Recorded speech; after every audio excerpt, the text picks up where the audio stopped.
Hello everybody, this is Mr. Molikash again. This is our week 7 video for Math 172. Just want to remind everybody that's watching this video, if you want to contact me privately, you can shoot me an email right here. If you're watching this on YouTube, you can also email me here. This is my email address. I work at Johnston Community College in Smithfield, North Carolina. So this week, what we're learning about in trigonometry is going back to our trigonometric laws and identity sheet. And I've been making a habit of marking on here what sections of the textbook we're using for the Julie Miller book out of this sheet. So the 5.1 are the fundamental identities, 5.2 down here are the sum and difference identities, 5.3 last week we're dealing with double angle and half angle identities. This week we're going to be dealing with quite a bit of stuff. The product of sum and sum of the product identities. So these are kind of self-explanatory. The first ones, and this is in 5.4. Okay, take a product of two trig functions and write it as either a sum or difference. And all this stuff is related to these equations down here. There's actually just kind of combining and rewriting these in a different way. And of course, if you want to write a sum as a product instead of a product as a sum or difference, you can do that with these formulas. And this is very useful in engineering and other physics applications and things like that. Okay, so that pretty much does it for the formulas in Chapter 5. The periodic identities are true. They'll come around in the graphs. When we graph back in Chapter 4, those are things that kind of noticed back in Chapter 4 of the textbook. The law of sines and law of cosines will be coming up in Chapter 6. And the cofunction identities we haven't seen very much, but they're useful, right? You can change a sine into a cosine. You can change any function into its cofunction. And so the way I think of those is like the cofunction of the complement. Any trig function is equal to its cofunction of the complement of the angle. And if you remember from geometry, the complementary angles are angles that add up to be a right angle. Of course, in radians, a right angle is pi over 2. So if you subtract pi over 2 minus another angle, you have found its complement. Okay, so for right now, let's make a real concerted effort to kind of have these next to you when we're working out problems. Okay, I'm going to do some sample problems out of the textbook. So the first one I'm going to do, let's see if I can keep everything on camera here. Is in section 5.4, and in section 5.4 they just kind of ask you to use these formulas in a basic way, really. So like for example, it says here's an expression: sine of 5x sine of 8x, and it's not written with parentheses in the book, but they're sort of implied. Okay, they're the sine of 5 times an angle times the sine of 8 times another angle. So it's kind of like you have 5 angles stacked on top of each other with this steep 5 times of an angle. We want the sine of that, and then we want to multiply that by the sine of another angle. Wow. Well, there's a way to do that with a formula, and it's actually this first one right here. So I'm going to write this out. Okay. And my little sheet over here says sine alpha sine beta equals 1/2 brackets cosine of the difference minus cosine of the sum. Okay, so back in the day when people didn't have calculators, it was a whole lot easier to add and subtract than it was to multiply. Much less find the sine of a multiple angle, right? So what we're going to do now is we're going to realize that this 5x is the alpha and the 8x is the beta, right?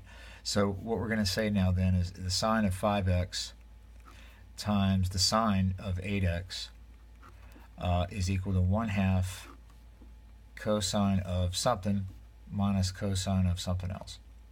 And the first something is 5x minus 8x, right? So we'll go ahead and write that in there for now. And then the other one, we're going to add them together, right? 5x plus 8x. So I'm going to try to clean this up a little bit, and I encourage you to do the same thing in your homework. Don't leave the answer like this. This isn't very useful for mathematicians, and it's certainly not simplified. It's kind of like leaving an answer 1 plus 1 instead of writing 2, right? So what we're going to have to do is a couple of things. We're going to do the cosine of this difference, which is negative 3x. And then we're going to do the cosine of the sum, which is 13x. And I still don't want you to leave it like this, because if an angle is negative, remember from the prior section that we had these even-odd identities, and the cosine of a negative angle is equal to the cosine of its positive angle, right? So whenever you see that inside of a cosine, you can automatically make it positive. So this is equal to cosine, or this particular part here is cosine 3x plus cosine 13x. Okay, so this is the way to rewrite this expression as in this case, a sum. So we've changed a product into a sum. That's all we're doing. Okay. All right. Here's another example. Let's flip this over. It says rewrite cosine, and this time they use parentheses, negative 3t cosine 7t. Okay, this is a product. I want to write it as a sum. I'm going to look over here at my sheet, and I see the product of two cosines is the second formula in the list. So let me write that out. Cosine alpha, cosine beta equals 1/2 cosine of the difference, this time plus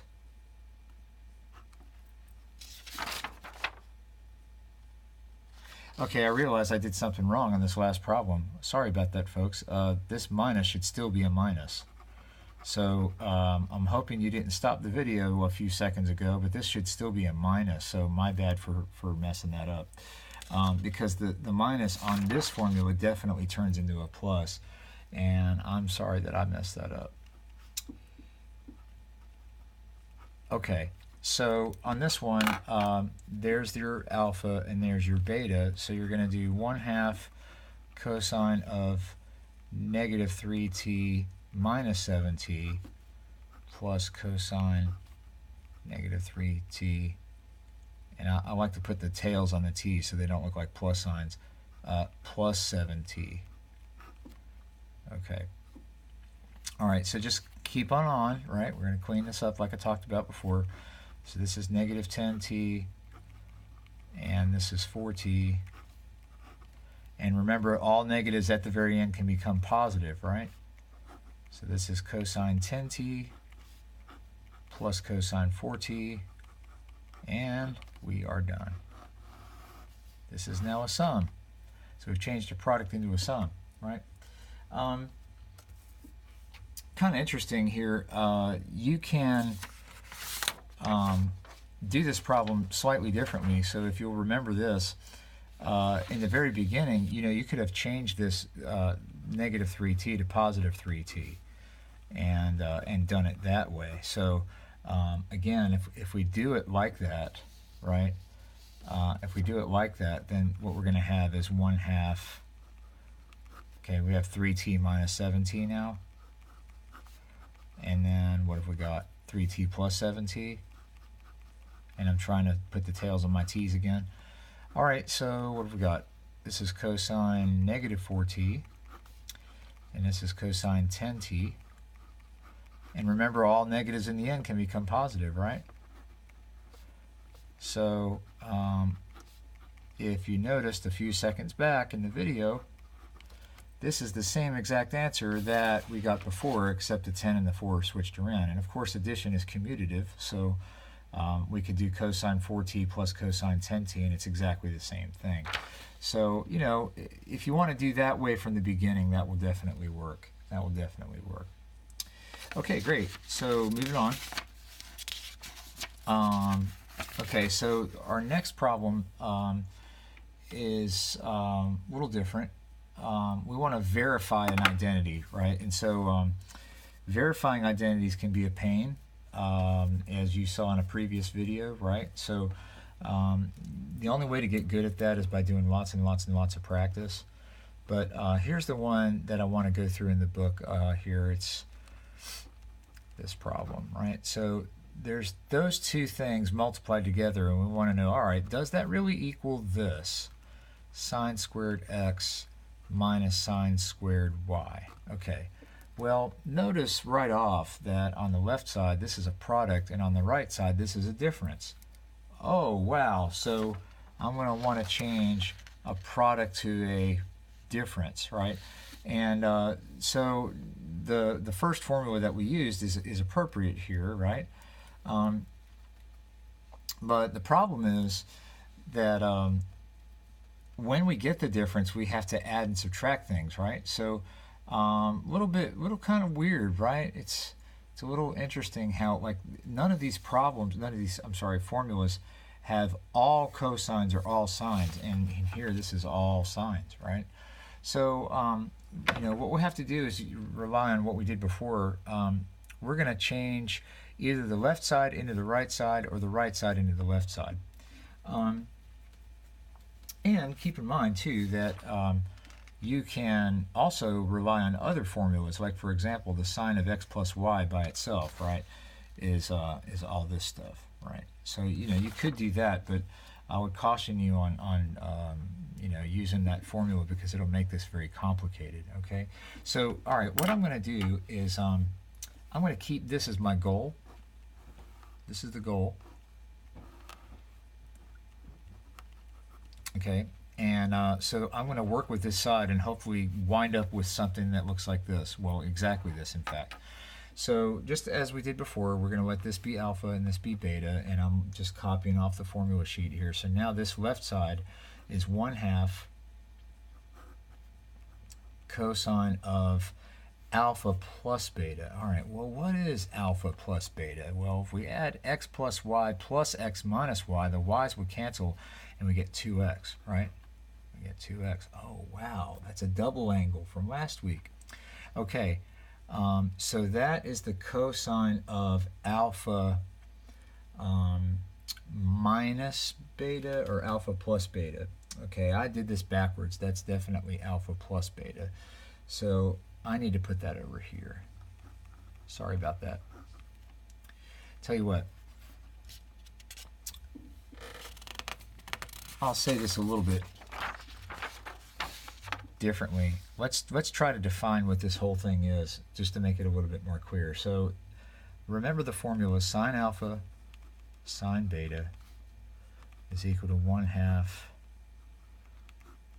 alpha minus beta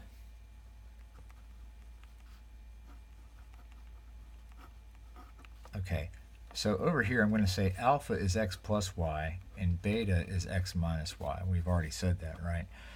Okay, so what we want then is we want to, first we want to subtract these, right? So we want to do x minus y minus x minus y. X plus y minus x minus y. Sorry about that.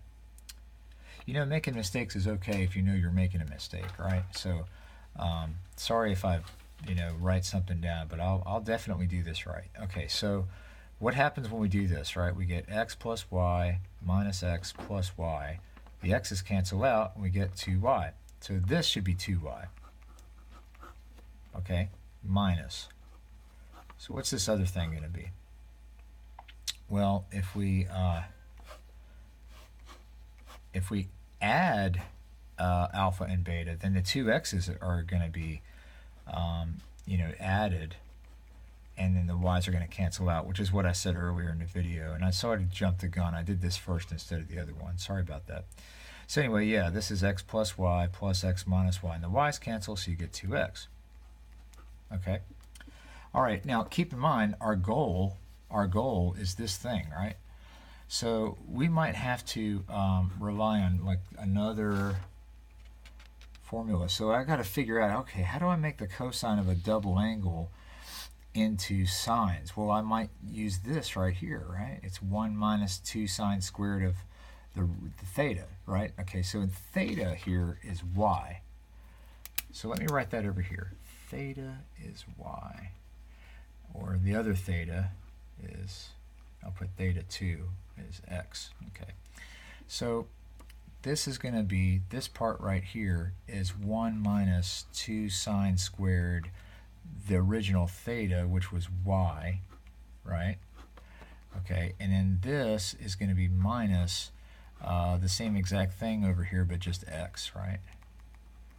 Okay, now let me kind of remind you, if you're getting confused, what I'm doing here. Okay, I'm using the double angle for cosine that makes this into the green stuff right here, right? So I just replace cosine of 2x with 1 minus sine squared x, and cosine of 2y with 1 minus 2 sine squared y. Okay, that's kind of what's here. So you can see maybe what's going to happen. I'm just going to distribute the negative sign to this second set of parentheses, and the magic is getting ready to happen, right? 1 minus 1 is 0, and so the positive one I'll put first. That's 2 sine squared x minus 2 sine squared y, and of course half of 2 is 1, so this is sine squared x minus sine squared y, which is what our goal was, and we're happy. Okay, so yeah, that was definitely a challenging one, and the one you'll have is not going to be any different, but just kind of rely on the identities, right? You can definitely use the ones that we've learned before. All right, I think we got time for one more thing here, and I want to look at a trigonometric equation in 5.5. Okay, 5.5 has the trigonometric equations, right? So when we're solving an equation, you know, back in 171, you had to solve for x, right, or that kind of thing. So, you know, let's say that, okay, in the book, one of the exercises is going to ask you to solve, okay, solve over the interval, the closed interval 0 and open at 2 pi, right, which is just the unit circle values. But we'll want to do over the set of all real numbers for, okay, and so one of the ones that is in the book, I'll do number 13, I think. Okay, this is number 13 in 5.5 from Julie Miller. So it says 2 sine x plus 5 equals 6. How do I figure out what x is? Well, the first thing I want to do is I want to solve for the sine of x. Okay, and then you can do an inverse sine, but I don't like to say that because inverse sine will only give you one value. You'll definitely explore that this week in your second lab. But for right now, let's just get this red stuff by itself. So I'm going to subtract 5 from both sides. You know, just kind of pretend that the sine of x is just a variable all by it unto itself, right? All right, so the next thing to do is divide by 2. Okay, and so now I have to ask myself, on the unit circle, where is the sine of an angle equal to 1/2? There's 1/2, right? So there's 1 up there, there's 1/2, and so the sine is the y coordinate on the circle, right? And there's 2 places where this can happen, right? The sine is positive in quadrants 1 and 2, and so what angle is this? This is pi over 6, and this one over here is 5 pi over 6. And again, the cosine doesn't matter because they didn't tell us anything about the cosine. So, all right, so for letter A, we would say that the angles are x equals pi over 6 and x equals 5 pi over 6. Now, for B, an interesting thing says, okay, what happens if we keep going around the circle forever, forwards and backwards? Well, thered be an infinite number of solutions, right? But we'd have to have a way of writing down how they're spaced apart. So the pi over 6 is the first instance of where the sine of x equals 1/2. And what we're going to do is we're going to write 2n pi added to this, where n is an integer. The z there is a set of integers, so -1, -2, -3, 0, 1, 2, 3, 4. So for example, the middle integer, and if you think of it like that, is 0, right? So what if n is 0? Then 2 times 0 is 0, and 0 times pi is pi. I'm sorry, 0 times pi is definitely 0, my fault. And 0 plus pi over 6 is the first solution that we got, right? But what if n was 1? Then we would add one circle to the angle, and we'd still have a sine equal to 1/2. If n was 2, then we'd be adding 2 sets of 2 pi, and we'd still have a sine of 1/2.